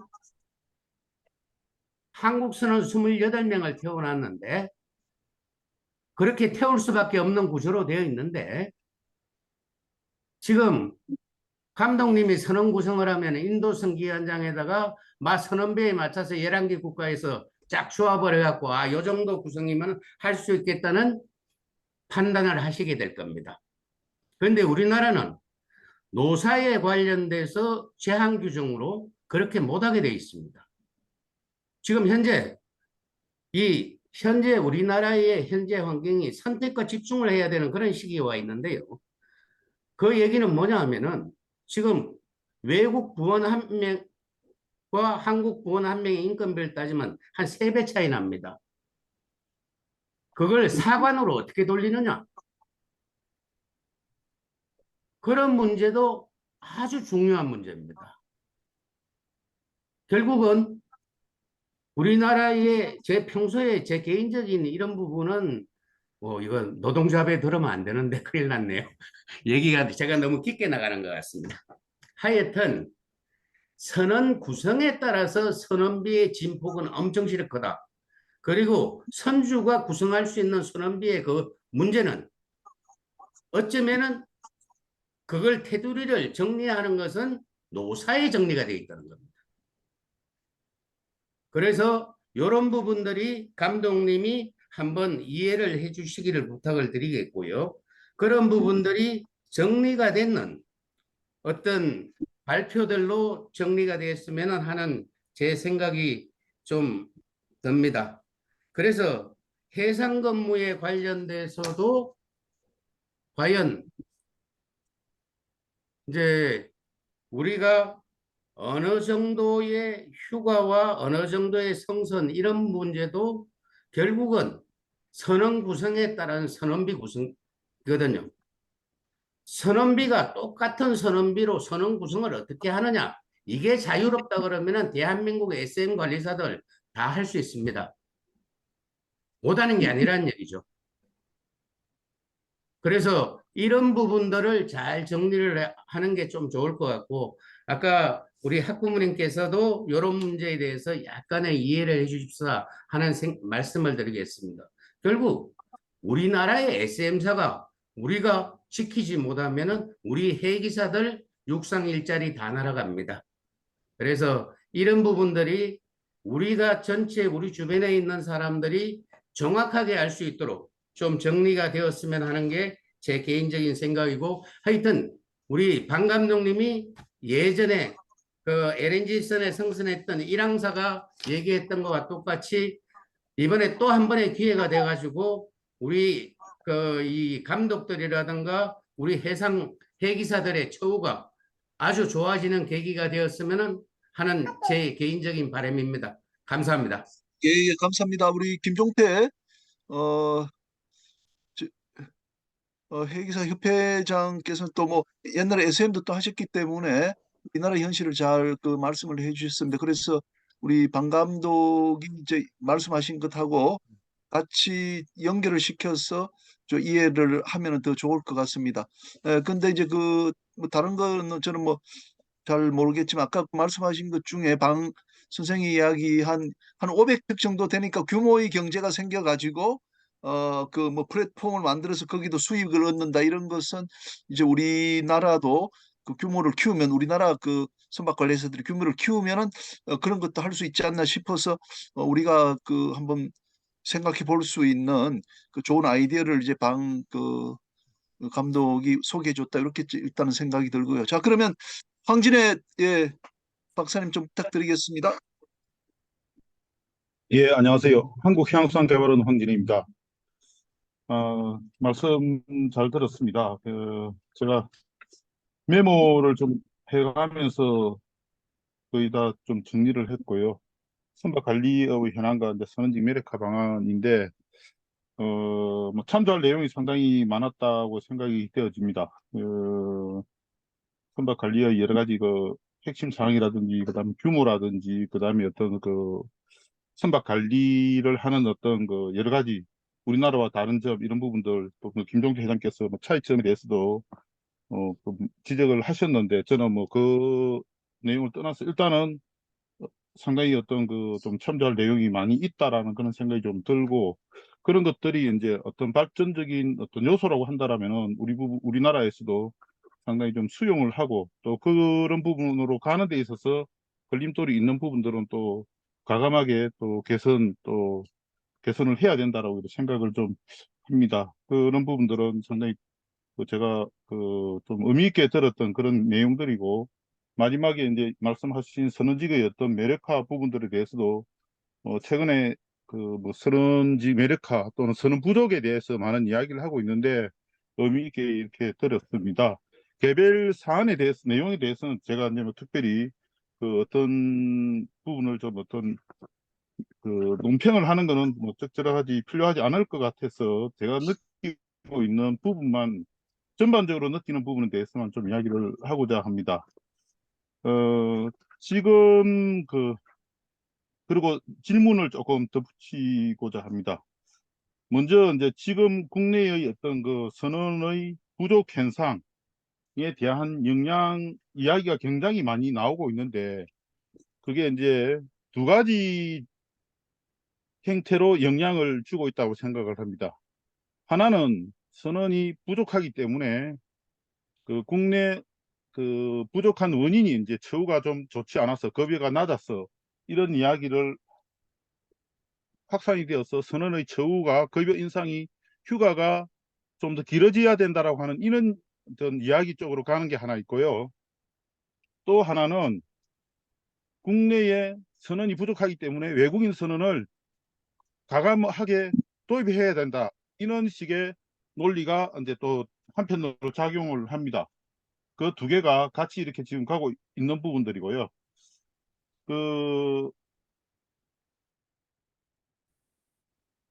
여러 가지 이제 인식 그런 부분에서 이제 저는 문제 해결도 또한 어렵다고 생각을 합니다. 하나의 현상에 대해서 굉장히 어떤 인식 차이가 많고 좀 보는 시각이 다르다 이렇게 좀 저는 느끼고 있습니다. 단적으로 선언 문제를 보는 선주와 또는 회계사 선원들의 생각도 상당히 많이 차이가 있죠. 선주들은 1차적으로 선언을 비용 요소로서 일단 생각을 합니다. 선언비라고 해서 관리를 하고 있고 전체 선언비 이런 부분으로 접근을 하고 그거를 이제 어떻게 관리하고 그 다음에 가능하면 줄일 수 있는 부분들을 생각을 하고 있죠. 그거는 뭐 기업을 운영하는 입장에서는 어찌 보면 당연하다고 생각을 하고 있고 그 연장에서 이제 저임금 선언을 계속적으로 채용하려고 하는 그런 어떤 유혹을 떨쳐버리지 못하는 그런 현상도 보이고 있습니다. 문제는 이제 저임금의 우수한 회계사가 많이 없다라는 데 있죠. 저임금을 받는 우수한 회계사는 거의 없을 겁니다. 그리고 실제 회계사는 전 세계적으로 부족한 그런 상황에 있고 그렇기 때문에 저는 저임금의 어떤 회계사를 계속적으로 고용하려고 하는 그런 선주들의 생각들은 상당히 좀 바뀌어야 된다. 그거는 뭐 제가 그 어느 나라 선언을 고용해야 된다는 그게 아니라 그 고급 회계사를 채용을 해야 비용을 좀 들이더라도 채용을 해야 우리나라 선사들의 그 운항 경쟁력과 그 기업의 경쟁력, 안전성 제고에 상당히 도움이 될 거다라고는 생각을 좀 합니다. 근데 반면에 이제 그 선원들은 회계사들은 이제 그 자기들을 이제 인적 자원으로 생각을 좀 해달라고 하는 그런 부분들이 있습니다. 그 과거의 선배들이 높은 임금을 육상에 비해서 두세 배 높은 임금을 받은 만큼 본인들도 그런 높은 임금을 받고 싶고 하고, 그다음 지금의 어떤 여러 가지 그 선박에서의 어려운 부분들도 해소해 달라고 합니다. 인터넷에 대한 이야기도 마찬가지고 휴가에 대한 이야기도 마찬가지입니다. 그런 부분을 저는 그 당연한 이야기라고 이제 생각도 그 하고 있는데, 그걸 다 이제 선사들이 수용을 못하기 때문에 이제 그런 현상이 계속적으로 개입이 나타나고 있다라고 생각을 합니다. 이 부분들은 이제 그 우선적으로 이제 대행선사에서는 부분적으로 그 선원들의 요구사항이 좀 수용이 되고, 그렇지 못한 선사들은 상당히 좀 어려움이 있을 걸로 생각이 되고, 그 선사들에 있어서의 어떤 그 선원의 고용은 양극화로 나타내게 될 걸로 이렇게 생각을 합니다. 그래서 그 부분들은 결국은 이제 그 지금까지 이제 그 선사들이 저임금의 외국 선원들을 계속 쳐다봤다라면은 지금 그 능력 있는 회계사는 고임금을 주는 외국 회사를 쳐다보게 되는 거죠. 이제 그런 현상이 되고 있습니다. 이제 좀 전에 이제 그 정의경 학부모께서 이제 국내 선박 관리보다는 차라리 외국으로 나갔으면 좋겠다라고 하는 그런 이야기도 그 연장으로 저는 그냥 이해를 합니다. 상당히 안타까운 그런 현상이라고 생각을 하죠. 그래서 이 부분들을 어떻게 좀 갭을 줄이고 그 우리나라에서 우리나라 선원들이 좀 더 선원 직업 자체가 비전을 갖고 일할 수 있도록 할 수 있을 것인가에 대한 고민을 좀 많이 하고, 여기에는 이제 그 정부의 그 역할, 노력도 상당히 좀 필요하고 또 기업의 노력도 상당히 많이 필요하다는 생각을 합니다. 제가 그 선원정책 기본계획을 수립을 하면서 그 많은 분들을 만났는데 그 좀 비관적인 내용들이 많았어요. 특히 나이 드신 그 선기장도 만나봤고 관련 단체에서도 많이 만났는데, 그런 부분들의 그 의견에는 그 약간 비관적인 내용들이 상당히 많았습니다. 반면에 지금 현재 배를 타고 있는 젊은 해기사, 그 여자 선장도 지금 현재 있지 않습니까? 여자 선장, 그다음 젊은 해기사를 만나면서 제가 그 상당히 새로운 어떤 비전을 좀 찾았습니다. 그분들의 말씀을 들으면서 제가 선언 연구를 상당히 좀 의욕적으로, 적극적으로 하는 계기도 좀 되었었는데, 기본적으로 어떤 그 우리나라에서 그 숫자를 떠나서 그 선원 직업, 배를 타고 있는 해기사가 그 직업 자체가 긍정적인 어떤 희망이 되고 선원 직업이 매력화될 수 있다라고 하는 그런 생각들을 가지게 해야 지금 뭐 어떤 형태로든 우리가 이제 그 선원을 통한 해운 강국, 그 노크루 노시핑이라고 하는 그런 이야기가 많이 있는데, 그런 그 선언 없이 해운 없고 해운 없이 어떤 대한민국이 없다라고 하는 그런 생각을 갖고 저는 선언 정책이 핵심이 되어야 되고, 그다음에 이제 해운 기업에서도 정말로 선원들을 좀 인적 자원이라고 이렇게 생각을 하고 그 고급 회계사 고용에 상당히 좀 많은 비용이 들더라도 이렇게 좀 심혈을 기울이고 그 발상의 전환을 해주기를 좀 저는 간곡히 좀 요청드리고 싶습니다. 이상입니다. 예, 예, 감사합니다. 이렇게 하겠습니다. 그 방순배 감독 그 말씀을 듣기 전에 제가 조금 미리 좀 정리를 하고 넘어가도록 하겠습니다. 제가 요 방순배 그 감독을 여기에 부른 이유는 뭐 방순배 선생을 제가 이제 오래 전부터 알고 있어요. 그리고 우리가 미국의 킹스 포인트는 전 세계에서 가장 좋은 그 선원들 해기사를 양성하는 학교예요. 거기 킹스 포인트에 이제 해양대학 다니면서 갔다 왔다는 건 대단히 우수한 학생이면서 많은 걸 이제 공부를 했다는 것이 되거든요. 그래서 제가 부산대학 로스쿨 가 있을 때 2008년도에 이제 학교를 찾아와 가지고 뭐 로스쿨에도 들어오려고 한 뭐 그런 인연으로 쭉 지켜봤고, 그다음 버나드 슐테가 보니까 이게 선주사면서 또 선박 관리업을 하는 거예요. 그래서 버나드 슐테가 어떻게 이렇게 잘하나 싶어서 버나드 슐테의 장점을 우리가 좀 본받자 하는 취지에서 이렇게 한 것이거든요. 그래서 오늘 이야기를 들어보니까 뭐 임금 차이 뭐 이런 걸 우리가 이제 배우자는 건 아니고요. 한번 여기 보시면은 아까 이제 IT화를 시켜가지고 일을 편하게 하도록 사람들이 힘들지 않도록 했다는 거 아닙니까? 그 전자화를 시켜가지고. 그러면 이런 거를 우리가 뭐 충분히 배울 수 있는 일이거든요. 전자화를 시켜준다면은 선원들이 일이 줄어드니까 그런 것도 있는 것 같고 아까 또 배척수가 한 뭐 500척, 600척이 돼 버리니까 이게 규모의 경제가 생겨가지고 그 자체에서 수입을 올리는 것 같아요. 그러니까 선주사로부터 뭐 얼마 관리비를 받는 것 이외에 또 자기 자체가 수입이 생기니까 이걸 갖다가 이제 뭐 감독들한테 더 줄 수도 있고 그러니까 그 점에서는 우리가 따라갈 수가 없는 거죠. 우리는 이제 규모가 작다 보니까 그래서 어 또 감독이 이제 뭐 해외에서 봉급을 뭐 몇 배, 네 배는 더 받고 이런 것은 이제 우리가 이걸 거기에 비중을 많이 둘 필요는 없는 것 같아요. 우리 한국하고 거기는 사정이 또 다르기 때문에 이 자체가 반드시 그렇게 돼야 된다는 건 아니고 그런 현상이 있다는 걸 이제 소개를 했고 이런 차이가 있으니까 우리나라 회계사들은 외국 그 저 대형 관리선사에 많이 가려고 할 것 아닙니까? 그래서 이런 요소를 우리가 이제 알고 가야 된다는 것은 이제 분명한 것 같지만 왜 이렇게 된다 우리가 나쁘다고 우리가 보면은 안 될 것 같고 거기에 따른 이유는 아까 김용태 회장님이 이야기한 것처럼 우리 국내 또 사정이 있기 때문에 그걸 똑같이 우리가 나쁘다 이렇게 부정적으로 볼 그런 이유는 아닌 것 같아요. 그래서 그 부분을 꼭 말씀을 드리고 싶어요. 그래서 뭐 우리는 지금 뭐 3개월 휴가 그 3개월 성선을 할 수 없는 그런 또 사정이 있기 때문에 여기를 반드시 우리가 따라야 된다 이런 거는 아니고 유럽이 이렇게 하고 있다는 것은 우리가 이제 알고 우리가 장기적인 목표로 가야 되지 않나 이렇게 생각을 하니까 그 부분에 대해서는 뭐 이해가 없도록 해주시고 우리 감독 같은 경우도 어떻게 하면은 이제 후배들이 더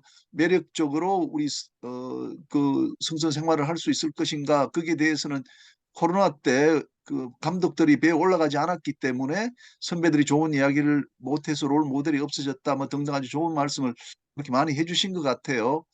그래서 그런 정도로 우리가 이해하고 우리 방선배 감독님이 좀 추가 말씀하실 거 있으면 좀 말씀해 주시면 될 것 같아요. 예, 교수님, 중간 정리를 너무 잘 해주셔서 감사드리고요. 일단은 김종태 회장님 말씀도 잘 들었고, 말씀하신 내용에 뭐 전적으로 공감을 하는 부분입니다. 뭐 한국이 갖고 있는 특성이 있는 것 같습니다. 그래서 이면에 있는 그 특성은 사실 제가 감독으로 근무하면서 파악할 수 없는 부분이고, 일단 표면적으로 드러나는 수치로 일단, 어, 지표를 좀 드러내는 거고요. 사실 뭐 민감한 부분이죠. 그 숫자를 제 자료에 넣는다는 것 자체에 고민을 많이 했습니다. 했으나 그래도 어느 정도 오픈하는 게 맞지 않겠나라는 의미에서 퍼센트로 했고요. 국내 선박관리회사가 저는 잘 됐으면 하는 바람이 상당히 있고, 그래서 저 경영관리 부서라든가 그 기획 부서랑 또 상당히 교류를 많이 하고 있고요. 아까 말씀하신 대로, 본론은 이거죠. 우리나라 감독은 감독이 아니죠, 사실은. 그냥 하나의 팀원입니다. 결제 권한이 없는 팀원이고요. 실제적으로 따지면 뭐 보조 감독 역할 정도 수준밖에 되지 않고 말씀하신 대로 V10이라든가 버나드 슐테 감독들 같은 경우는 상당히 국내 회사의 팀장 상부의 임원급 정도의 결제 권한을 갖고 있는 게 맞습니다. 그래서 이런 부분이 상당히 큰데 한편으로는 좀 우리도 그런 체제를 조금씩 변화해 나가면 되지 않을까라는 생각을 했던 거고요.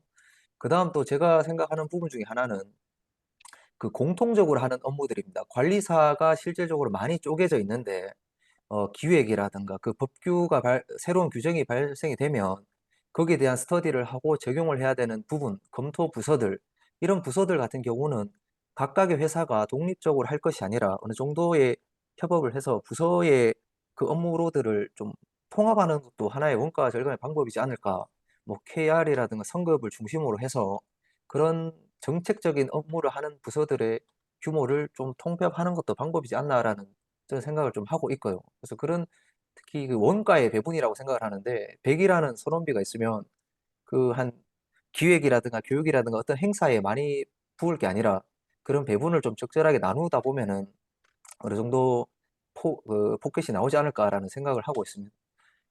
그리고 황진회 대표님 저 말씀하신 내용 중에 하나는 국내 선원이 부족하기 때문에 해외 선원을 과감하게 도입해야 된다. 사실 지난주에, 아니 2주 전에 홍콩에 그 차이나 코스코 LNG 관리회사를 미팅을 잠깐 했었는데 그 회사가 지금 갖고 있는 어려움 중에 하나가 이겁니다. 그 LNG 상급 사관을 유럽 선원을 쓰고 있는데 당장 내년부터 선원 한 명당 받는 에이전트 피를 내년부터 2배로 올린다고 하더라고요, 유럽에서.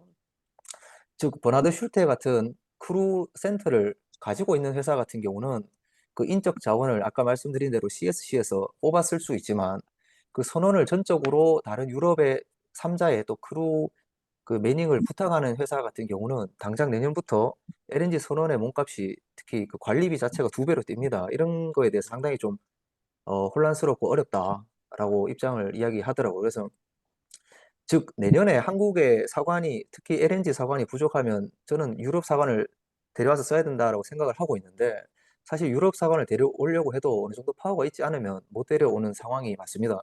이게 현실이고요. 이 내용은 제가 1년 이상 전부터 회사에 이야기를 했던 부분들이고 사실 거기에 대해서 좀 적극적으로 움직이지 않고 교육으로 대체가 할 수 있다라고 생각을 하고 있는데 교육된 선원이 그 LNG 선을 다 인수할 수 있는 인적 자원이 당장 수십 척이 나오지는 않을 거라고 저는 생각을 하고 있거든요. 그래서 그런 부분에 대해서는 좀 우리가 뭐 당장 돈을 준다고 해서 외국 선원을 데려올 수 있다라는 부분은 좀 어려움이 따를 거다. 즉 선원 부족 문제는 우리나라만의 문제는 아니다라고 말씀을 좀 드리고 이렇게 답을 좀 드리고 싶습니다. 예, 예, 예, 감사합니다. 우리 그 방선배 그 감독께서도 우리 김종태 회장님이 말씀하신 우리 국내 그 사정에 대해서도 이제 그 충분히 뭐 공감하고 이해한다고 그렇게 그 말씀을 하셨고, 그 특히 이제 그 감독의 지위가 우리나라 감독은 그 뭐 일종의 팀원이다 이렇게 그 말씀을 해서 뭐 두 분이 접점은 그렇게 찾은 것 같고요. 그다음에 그 아까 또 이제 그 선박 관리 회사들이 공통으로 하는 업무 기획 이런 데서 비용이 많이 나가는데 그걸 이제 크게 해가지고 그 이제 KR 같은 곳에서 뭐 법 규정을 공동으로 하면은 비용이 줄어들 것이 아니냐 하는 이제 그런 또 제안도 이렇게 해 주셨습니다. 그리고 아까 뭐 유럽 사관 데려오는 문제는 저도 정확히는 잘 모릅니다만은 좀 좋은 제안도 그렇게 해 주셨네요. 자, 이 정도 하시고요. 혹시 또 달리 또 질문하실 내용들이 있으면은 좀 강명호 선장님 오래 계신데 혹시 일본 뭐 사정 같은 거 좀 하실 말씀 있으신가요? 강명호 선장님? 아, 예. 박 감독님 강의 정말 잘 들었고요. 정혜경 학부모님 말씀도 가슴 깊이 새겨 들었습니다. 저는 일본에 있으면서 차터러, 오일 메이저라 하는 석유 기업들이 차터링하는 배를 검사하는 직업을 갖고 있고요. 그리고 라이트십이라고 벌크선 평가하는 회사에 위임을 받아서 검사를 하고 있는데요. 차터러 검사하다 보니까 검사 결과가 안 좋으면 용선이 떨어지거든요. 근데 저번 주에 브리티시 페트롤륨이라고 BP 검사를 다녀왔는데 우리 여기 변진섭 검사관님도 계시지만 자동화가 요즘에 많이 되고 있어요. 방 감독님 말씀하시는 것처럼. 근데 실제로 본선에서 선원들이 그 친숙화가 잘 안 돼 있어가지고 본선은 뭐 데미지도 없고 운항도 잘하고 있고 한데 그거에 대한 친숙화가 안 돼 있더라라고 지적을 냈더니 그 다음날 BP에서 그 배를 더 이상 안 쓰겠다고 해버렸어요. 그만큼 선원 관리가 잘 되고 좋은 선원을 가지고 있는 것이 앞으로는 이제 영업에 영향을 미칠 수 있는 일이 많기 때문에 그렇기 때문에 더욱더 선주사들이나 이런 회사들이 좋은 선박 관리 회사를 찾게 되는 거고요. 거기에 있어서 이제 방 감독님 같은 버나드 슐테 같은 큰 회사들이 경쟁력을 지니고 있다고 생각이 듭니다. 그리고 정혜경 학부모님께서 말씀하신 것처럼 코로나 기간 동안 선원들이 상륙을 거의 못 나갔거든요. 상륙도 못 나가고 요즘에 배에서 술을 마시는 것도 못 하게 돼 있습니다. 그러면 8개월, 9개월 선원 교대가 안 되면서 1년 넘게 타고 있는 선원들도 많았는데 그 선원들이 할 수 있는 게 인터넷만 좀 잘 됐으면 좋겠다. 상륙도 못 나가고 배에서 즐길 수 있는 게 하나도 없었어요. 그리고 말씀하신 것처럼 재작년에 모리셔스에 기름 크게 낸 사건이 있었죠. 모리셔스에 가서 좌초가 돼가지고 벌거선에서 기름이 나갔는데 거기가 차터러가 일본의 MOL이었어요. MOL. 거기 내부 조사 결과를 제가 MOL에 일하는 감독님한테 들었는데 결국 그 말이 맞았습니다. 사람들이 조금이라도 좀 더 핸드폰 신호가 더 잡히기 위해서 안으로 들어가다 보니까 좌초가 돼버렸어요. 우리나라 같았으면 어떻게 했겠습니까? 선원들을 회사에서 해고를 시키고 다른 선원들도 교대하고 선원들 트레이닝을 시켰다라고 해결을 했었을 텐데 메모를 어떻게 했습니까? 물어보니까 왜 이 선원들이 자꾸 이렇게 핸드폰 신호를 잡으려고 들어갔는가 봤을 때 본선의 인터넷이 별로 안 좋았다는 거예요. 인터넷이 있었는데도 무료 인터넷이 너무 느리고 비싸고 선원들에게 돈을 받았대요. 한 200메가바이트까지는 공짜였는데 그다음부터는 돈을 받았대요. 작년부터 그래서 MOL이 그러면 세계에서 제일 빠른 인터넷이 뭐냐? 그걸 넣어라. 그리고 무제한으로 선원들에게 다 풀어라. 그런 식으로 좀 파지티브한 쪽으로 한 사람의 선언을 바꾼다고 해서 이게 고쳐질 수 있는 문제가 아니기 때문에 시스템적으로 생각을 해서 이렇게 바꾸는 모습을 봤을 때 조금 인상을 깊게 받아들였습니다. 그 사건이 있고 나서 라이트십이라고 하는 벌크선 평가 회사가 있거든요. 거기 회사에서 점수를 매겨요. 각 배마다. 1점에서 5점까지 점수를 매기는데 3점 이상이 안 되면은 벌크선 짐을 받을 수가 없습니다. 근데 거기 하는 검사 중에 질문 중에 하나 중요한 게 본선에 사용 가능한 무료로 언리미티드한 무료 인터넷이 선원들에게 제공되고 있는가가 중요한 질문으로 하나가 들어가게 됐어요. 그런 식으로 선원들의 권리에 대해서 이제는 이게 비용이 아니라 안전에 해당되는 문제라고 용선주들이 인식을 하고 그거에 대해서 선박 관리사가 어떻게 대응을 하고 있는지를 보고 있다는 것. 그것이 오히려 또 선박 관리 회사들이 조금 더 그쪽으로 신경을 쓸 수 있게끔 드라이빙 할 수 있는 계기가 되고 있다는 점을 말씀드리고 싶고요. 제가 검사를 한 6, 7년 검사를 하면서 한 1,500척 정도 여기저기 배에 올라가 봤는데 한국 선원들처럼 지금 우리나라처럼 국민소득이 1년에 3만 불 되는 나라에서 선원이 메이저의 선원 보유를 하고 있는 나라가 없다고 보거든요. 일본도 해기사가 없고요. 미국, 유럽도 지금 해기사의 메인스트림은 인도, 필리핀 정도인데 인도도 이제 해기사가 부족하다고 그러고 필리핀도 선원을 구하기가 어렵다고 하는 상황에서 우리나라 정도의 규모를 가지고 우리나라 정도의 육상에서 좋은 직업을 가질 수 있는 나라에서 선원을 구하는 것은 힘들다고 봐요. 왜냐하면 선원은 우리나라만의 돈을 주는 시스템이 아니고 전 세계적인 시장인데 그 시장에서 우리나라만 독특하게 돈을 많이 줄 수도 없는 노릇이고요. 그렇게 되면 크게 사고를 일으키지 않는다면 굳이 한국 선원을 쓰지 않고 좀 더 싼 선원을 쓰는 쪽으로 가기 때문에 그리고 또 우리나라는 육상에 돈을 많이 주기 때문에 선원으로 갈 수 있는 메리트도 떨어지고요. 그래서 제가 드는 생각은 출산율처럼 이제는 출산율을 억지로 높이려 하는 게 아니고 해기사를 어떻게든 지켜야 한다는 것이 아니고 다시 우리가 해기사의 메인스트림은 될 수 없다고 보고요. 어느 정도 기본 우리나라 선대를 유지할 만한 해기사들은 보유하되 그 해기사들이 계속 육상으로 진출을 해서 그리스나 일본처럼 선주들도 늘어나고 어느 해기사가 아닌 다른 쪽에서 이런 해운의 좋은 이제 포션을 차지할 수 있는 그런 쪽으로 생각을 좀 전환해야 되는 시점이 아닌가라는 생각이 들었습니다. 이상입니다. 감사합니다. 예, 좋은 말씀 해주셨네. 저도 그 부분 좀 더 그 코멘트를 하고 싶었는데, 저도 요즘 그 G 캡틴이라고 그걸 계속 보고 있는데, 이제 MOL이 그 스페이스 X하고 자기들이 그 계약 체결해가지고 이제 그 이제 무제한으로 인터넷 사용할 수 있겠다 하는 게 저 신문에 그 나왔거든요. 근데 제가 확인을 못 해봤는데, 제가 알기로는 그 지금 그 ILO에서 그 하고 있는 그 메리타임 그 레이버 컨벤션입니까?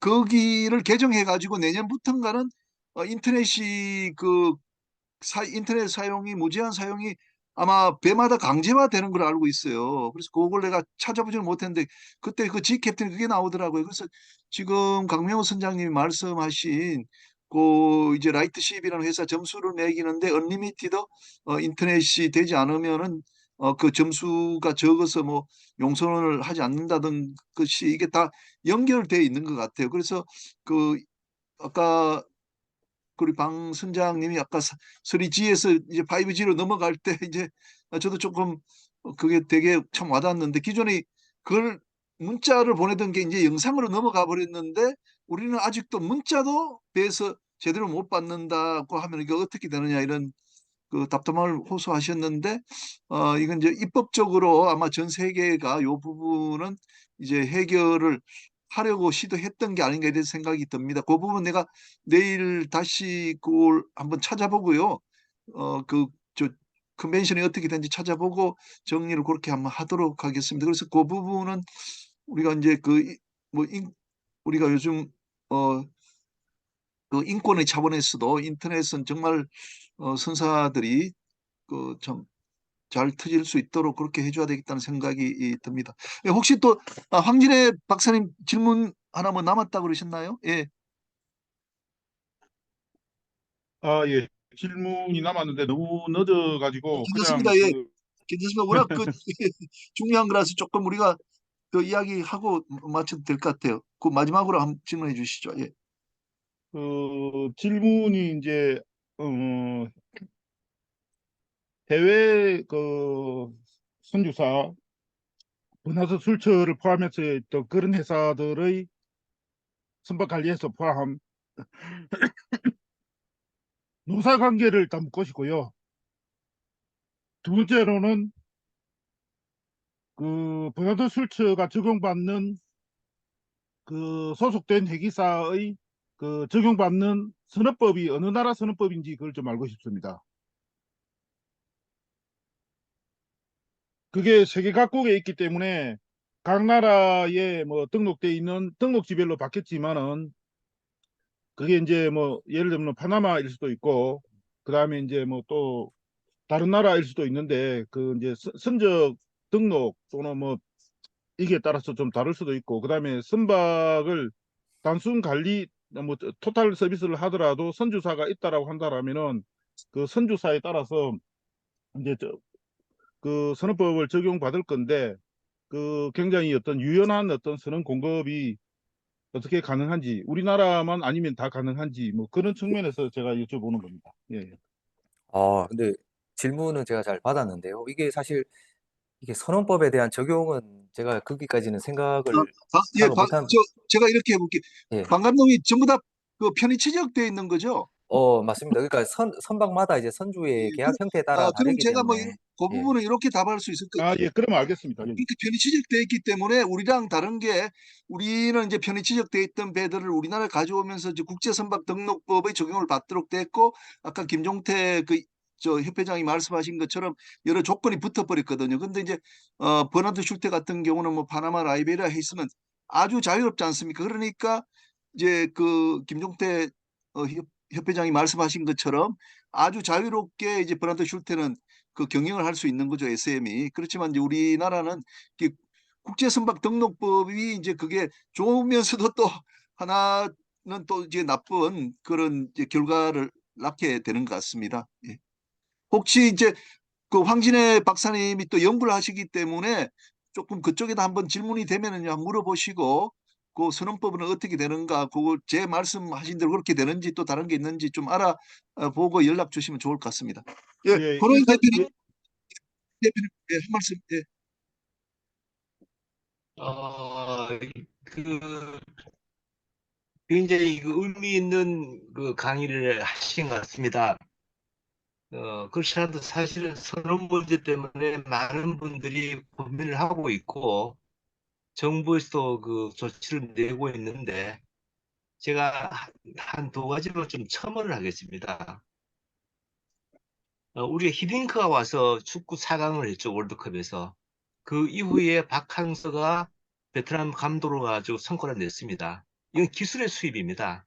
특별히 그 어떤 그 인프라를 갖고 온 게 아니고 히딩크라는 그 감독의 노하우를 갖고 왔는데 오늘 그 방 감독님이 갖고 온 게 그런 노하우였으면 참 좋겠습니다. 음, 우리가 그 선진 기법을 도입할 수 있는 축구로 치면은 이 업계의 손흥민급입니다. 들을수도 좋았고요.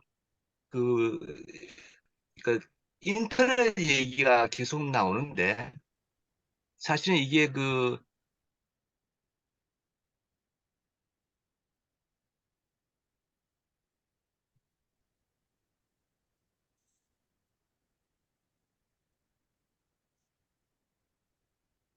예, 권 대표님 뭐가 끊어져 버렸어요 마지막에. 지금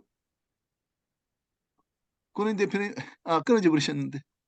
죄송합니다. 그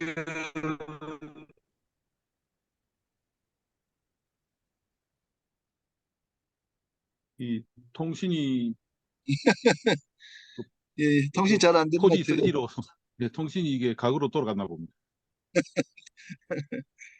예, 예.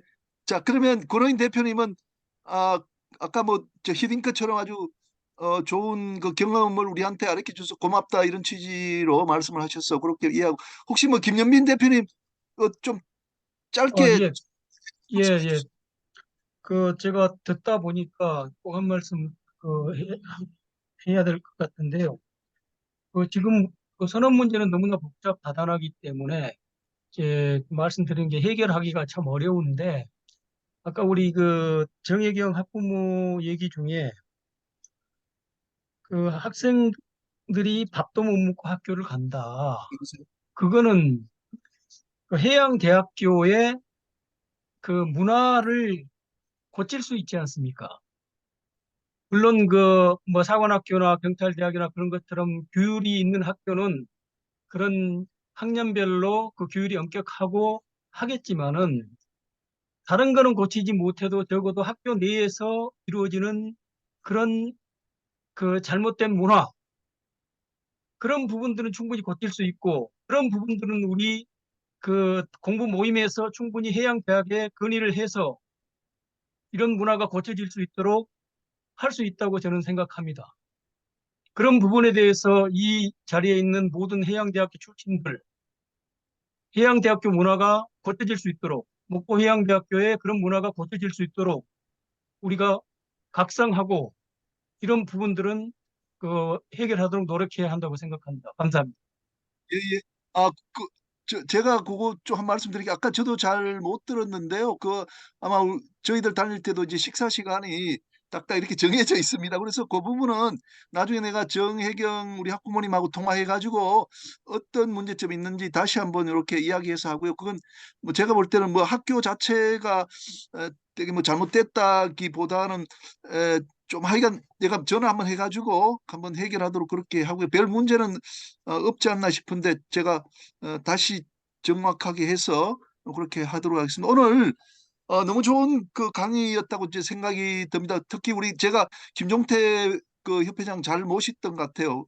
김 회장께서 또 우리나라의 특유한 사항을 또 이야기를 했기 때문에 우리 방선배 감독께서 정말 좋은 경험을 해준 그런 노하우와 같이 어우러지면서 우리 이제 선언 문제 우리 또 선박관리업이 나갈 방향이 잘 제시가 된 것 같습니다. 그리고 강명호 선장님께서 또 일본에 계시면서 또 경험도 말씀해 주시고 최근의 경영까지 해줘서 너무너무 좋았던 것 같습니다. 우리 또 황진애 박사님도 지금 연구 중이신데 오늘 그 내용이 되게 아마 도움이 많이 됐다고 말씀을 하셔서 너무 좋았던 것 같습니다. 우리 방선배 감독님 좋은 발표해서 너무 고맙고요. 예, 뭐 방 감독은 너무 미남인 것 같아요. 감사합니다. 우리 자랑스러운 우리 해양대학 후배가 아주 여러분 자랑스럽지 않습니까? 그 버나드 슐때 독일 회사에 가서 이렇게 잘했는데 박수 한번 보냅시다, 여러분. 감사합니다. 나중에 버나드 슐때 SM의 사장 좀 되시기 바랍니다. 노력해 보겠습니다. 감사합니다. 여러분들 오늘 강의 이걸로 마치도록 하겠습니다. 감사합니다. 예, 수고하셨습니다. 수고하셨습니다. 수고하셨습니다. 아이고, 모든 분들 고생 많으셨습니다. 네, 너무 좋은 밤 좋은 되십시오. 강의였습니다. 수고하셨습니다. 네, 감사합니다. 결국은 자리로 돌아옵니다.